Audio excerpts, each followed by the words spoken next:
राधे राधे। आज हम लोग एक कुंडली की विवेचना करेंगे और देखेंगे इसके धन भाव को कि कहां से इसे धन प्राप्त होता है।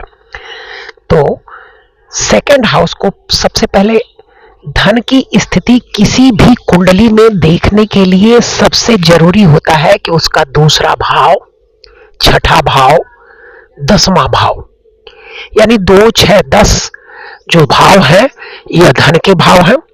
और इसका कारक होता है बृहस्पति, बृहस्पति ग्रह। वैसे कुंभ लग्न की कुंडली है, मीन राशि इनके सेकंड हाउस में बैठी है, तो भाव का कारक भी बृहस्पति और भाव स्वामी भी बृहस्पति, तो बृहस्पति सबसे इंपॉर्टेंट ग्रह हो गया।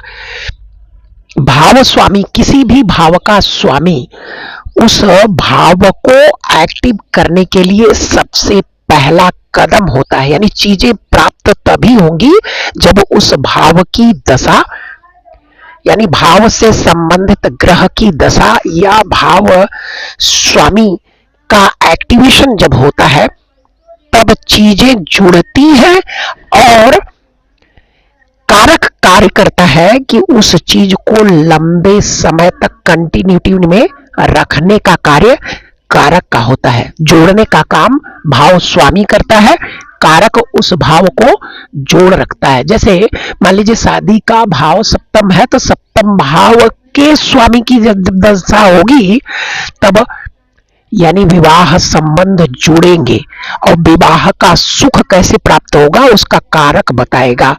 तो वही हाल है, यानी धन के स्वामी की स्थिति, यानी स्वामी उस भाव को एक्टिव करेगा, कारक उस भाव को कंटिन्यूटी में धन प्रदान करवाता रहेगा।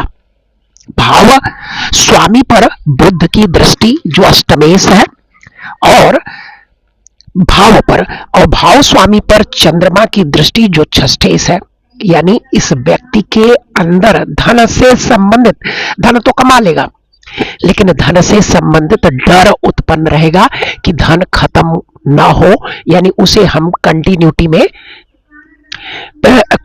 में रखें। यानी बुध जो है इसको सही मैनेजमेंट नहीं करने देगा, बुध मैनेजमेंट का कारक है, और चंद्रमा जो षष्ठेश है जो इसे परेशानियों में धन को खर्च करवाएगा।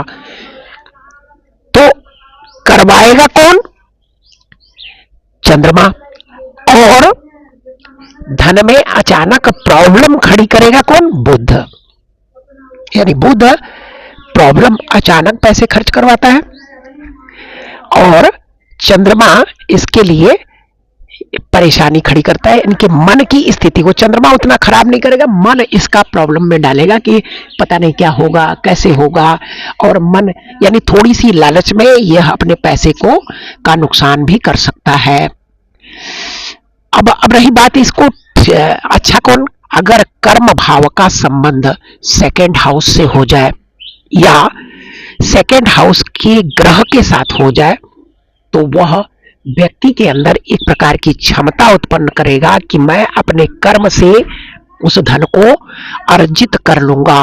तो राहु का संबंध द्वितीय भाव से हो रहा है, तो इस व्यक्ति को राहु ही धन प्रदान करवाएगा। तो इस व्यक्ति को अचानक धन प्राप्त होगा राहु की एक्टिविटी से। राहु क्या है? Social media. राहु क्या है? राहु क्या है? आपका कंप्यूटर या आईटी सेक्टर, इन सब चीजों से धन भाव को अच्छा करना जरूरी है और इसी से ही आप सरवाइव करते हो। धन आपके इंटेंशन के ऊपर आती है कि आप किस लिए धन एकत्र कर रहे हो और क्या करना है। इंटेंशन यानी आप समाज के लिए, दूसरों के लिए क्या करने वाले हो। बहुत सारे लोग धन को इकट्ठा करके अपने बैंक में भर करके रखते हैं, लेकिन स्थिति ऐसी होती है कि ना उनके काम आता है और वह जिसके लिए जोड़ते रहते हैं, जिसके लिए वह धन एकत्र कर रहे हैं, वह ऐसा समय आएगा कि न उनके काम आएगा और न जिसके लिए एकत्र कर रहे हैं उनके लिए काम आएगा। अगर आप धन को दूसरों के लिए, समाज के लिए, अगर इन उनकी आपकी इंटेंशन है कि उन लोगों के लिए आप एकत्र कर रहे हो, उन लोगों के लिए आपको धन चाहिए, तो लोगों के पास धन आने में कभी भी कमी नहीं आती। इसी प्रकार अब इस व्यक्ति का बृहस्पति अगर सेकेंड हाउस का मालिक बना है और कारक भी है, तो इसे चाहिए कि समाज के लिए, दूसरों के लिए अगर यह धन एकत्र करने की कोशिश करेगा तो निश्चित ही इसके पास धन आएगा और इसे सुख भी प्राप्त होगा, क्योंकि सुख का के भाव चतुर्थ भाव में नेचुरली रूप से बृहस्पति उच्च का होता है। तो जितना यह समाज के लिए, दूसरों के लिए धन एकत्र करने की कोशिश करेगा, इसके पास धन की कभी कमी नहीं होगी। और सेकंड हाउस फूड का कारक होता है, भोजन का कारक होता है। कभी भी देखा होगा, कोई भी एक्सपायर होते हैं वहां भी भोजन की व्यवस्था की जाती है। कोई भी फंक्शन पार्टी करो वहां भी भोजन की ही व्यवस्था की जाती है कि खाने के लिए कुछ दिया जाए। तो अगर यह व्यक्ति भोजन या खाने की चीजें अगर डोनेट करता रहेगा तो भी इसके पास कभी भी धन की कमी नहीं होगी। धन की रेमेडी ही है कि आप दूसरों को भोजन कराएं, दूसरों को फूड डोनेट करें, तो आपके लिए धन कमाने के द्वार खुलते रहते हैं। तो धन की सबसे अच्छी रेमेडी फूड डोनेट करना। देखिए, अगर धन भाव पर अष्टम भाव का लॉर्ड देखता है तो मन में एक दुविधा होती है कि मेरा धन मेरे विषम परिस्थितियों में काम दे और मैं धन को एकत्र करूं। मन में एक डर उत्पन्न करता है अष्टम भाव का लॉर्ड, जबकि धन अचानक देगा लेकिन मन में एक डर उत्पन्न किया रहता है।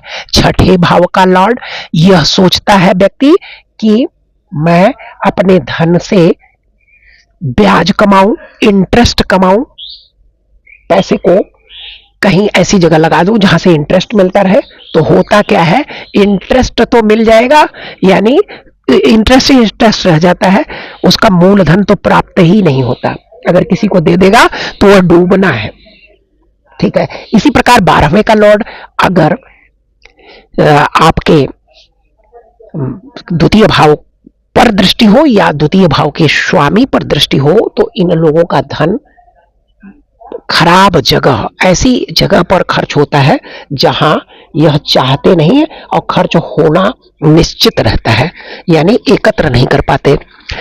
और मान लीजिए किसी की कुंडली में शनि अष्टम भाव में बैठा हो या शनि 12वें भाव में बैठा हो, कहीं से भी शनि की दृष्टि अगर सेकेंड हाउस पर पड़ती है या सेकेंड लॉर्ड पर भी पड़ती है, तो भी ऐसे लोगों को मन में धन संबंधित डर रहता ही है।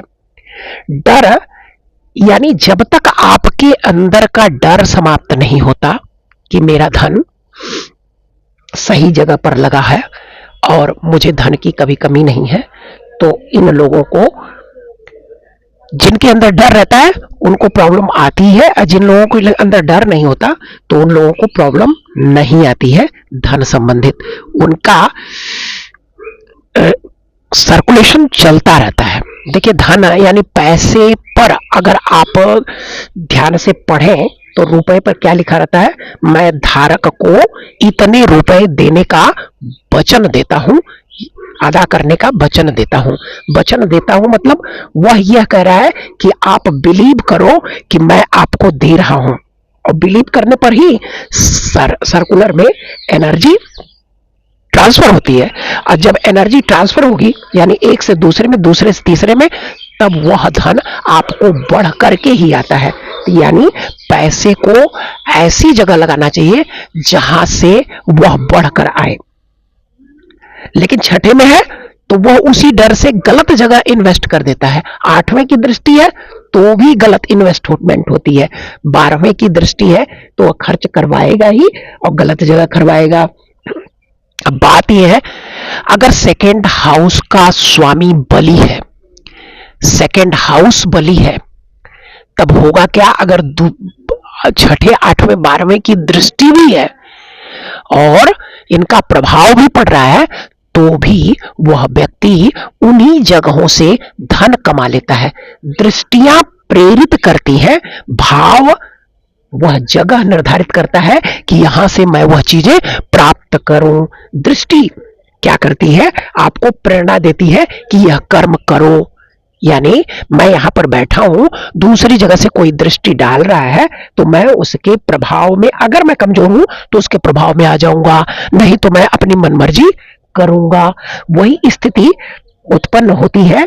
यानी सेकेंड हाउस के लॉर्ड पर दृष्टियां या सेकेंड हाउस पर दृष्टि वह करता है। भाव आपकी एट्रीब्यूट है, यानी भाव आपका उस चीज के लिए बिहेव है, उसमें कोई परिवर्तन ला नहीं सकते हो।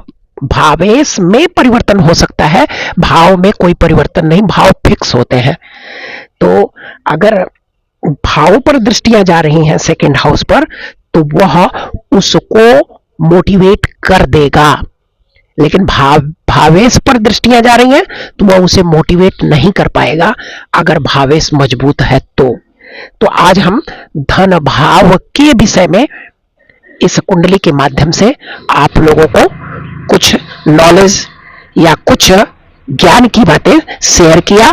अगर आपको अच्छा लगा तो कृपया इसे लाइक करें, शेयर करें और सब्सक्राइब करें, जिससे दूसरों को भी इसके बारे में जानकारी प्राप्त हो।